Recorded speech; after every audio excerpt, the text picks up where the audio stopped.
اس کے بعد سفر معراج، سبحان الذی اسری بعبدہ لیلا من المسجد الحرام الی المسجد الاقصی، پھر مسجد حرام سے مسجد اقصی تک، مسجد اقصی سے وہاں سفر ہوتا ہے، پھر اس کے بعد مسجد اقصی سے آسمانوں کی جانب سفر ہوتا ہے۔ حضرت جبرائیل علیہ السلام اور تمام ملائکہ کی فرشتے پہلے آسمان پر پہنچتے ہیں۔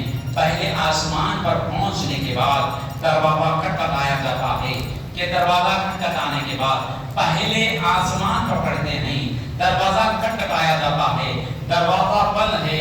یہاں سوچنے کا ایک بات ہے، یہاں غور و فکر کی بات یہ ہے، اگر کسی کو بلا کر اگر ہمارا دروازہ بند رکھے، اگر کسی کو دعوت دے کر ہمارا دروازہ بند رکھے تو لوگ کہیں گے کہ کیسا معاملہ ہے، کیسے بے ادب ہے کہ دعوت یہ بلائے اور دروازہ بند ہے۔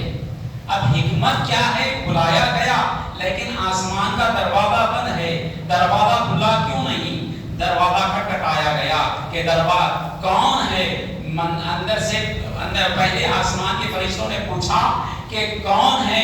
تو جبرائیل علیہ السلام نے پوچھا کہ من معاک، تمہارے ساتھ کون ہے؟ تو حضور پاک حضرت جبرائیل نے کہا معی محمد صلی اللہ علیہ وسلم، میرے ساتھ میں محمد صلی اللہ علیہ وسلم ہے۔ تو پہلا آسمان کا دروازہ کھول دیا جاتا ہے، پھر حضور پاک علیہ السلام تشریف لے جاتے ہیں۔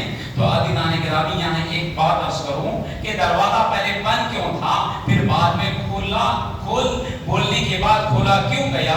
اس کی وجہ علماء اور مفسرین بیان کرتے ہیں کہ اس لیے دروازہ بند تھا۔ اگر دروازہ کھلا رہتا تو لوگ یہ سمجھتے کہ کوئی آئے اور گئے ہوں گے، کسی کا گزر ہوا ہوگا، کوئی آیا اور گیا بھی ہوگا۔ دروازہ اس لیے بند ہے کہ یہ دروازہ کھلے گا تو کسی اور کے لیے نہیں، ذات محمد رسول اللہ کے لیے کھلے گا، حضور کی ذات کے لیے ہی دروازہ کھلے گا، اس لیے دروازہ بند تھا۔ تو حضور پاک علیہ السلام تشریف لے جاتے ہیں، تو اس کے بعد وہاں حضرت آدم علیہ السلام سے ملاقات ہوتی ہے، حضرت آدم علیہ السلام سے ملاقات ہوتی ہے۔ پھر دوسرے آسمان پر حضرت ادریس علیہ السلام پر، پھر تیسرے آسمان پر حضرت یوسف علیہ السلام پر، چوتھے آسمان پر حضرت ہارون علیہ السلام پر۔ اسی طریقے سے انبیاء علیہ السلام سے ملاقاتیں ہوتی ہیں۔ تو اللہ کے نبی کو ان نبیوں سے کیوں ملایا جا رہا ہے، بتایا جا رہا ہے؟ دیکھو انبیاء جو ہوتے ہیں وہ ظاہر میں اپنے مبارات میں لیٹے ہوئے ہوتے ہیں، لیکن وہ باحیات ہوتے ہیں، زندگی وہ باحیات ہوتے ہیں۔ اللہ انہیں زندہ جاوید بنا دیتا ہے، وہ ہمیشہ کے لیے زندہ رہتے ہیں، ظاہر میں یہاں سے چلے جاتے ہیں، لیکن بل احیاء عند ربہم یرزقون، بلکہ وہ زندہ ہوتے ہیں، رب کے پاس اپنا رزق پاتے ہیں۔ یہ تو ذات مصطفیٰ صلی اللہ علیہ وسلم ہے۔ تو آئیے مختصر یہ کہ چھٹے آسمان، ساتویں آسمان پر حضرت سیدنا ابراہیم علیہ السلام سے ملاقات ہوئی ہے۔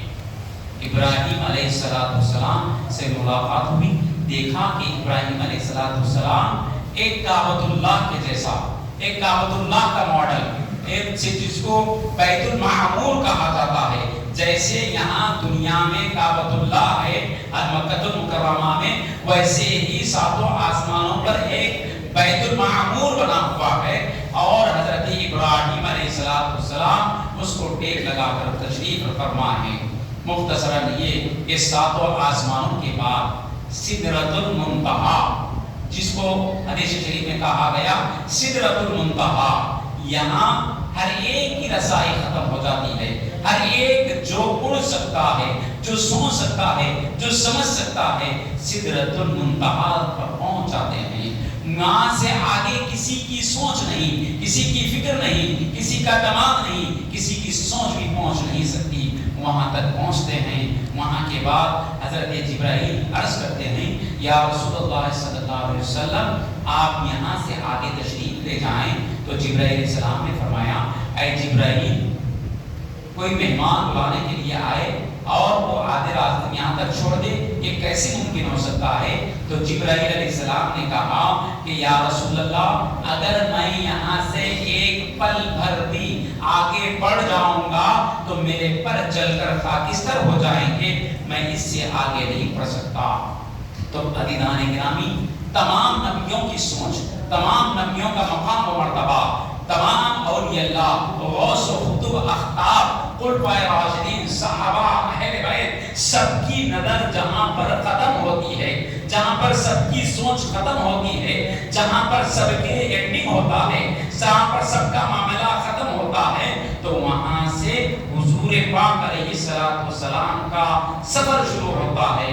جبرائیل سے اللہ کے نبی نے فرمایا، اے جبرائیل بتاؤ، آج میں وہاں جا رہا ہوں، رب کے قریب ہو رہا ہوں جہاں پر تم بھی نہیں جا سکتے۔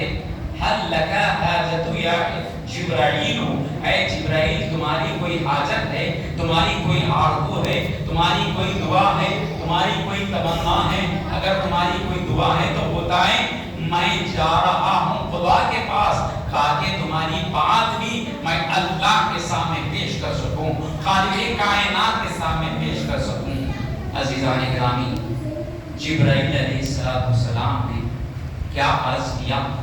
قربان جائیے محبت جبرائیل علیہ السلام جو امت کے لیے آپ نے فرمایا، کہا یا رسول اللہ صلی اللہ علیہ وسلم، میری تمنا اور آرزو التجا یہی ہے کہ جب آپ کی امت پل صراط سے گزر رہی ہوگی، پل صراط کا راستہ کیسا ہے؟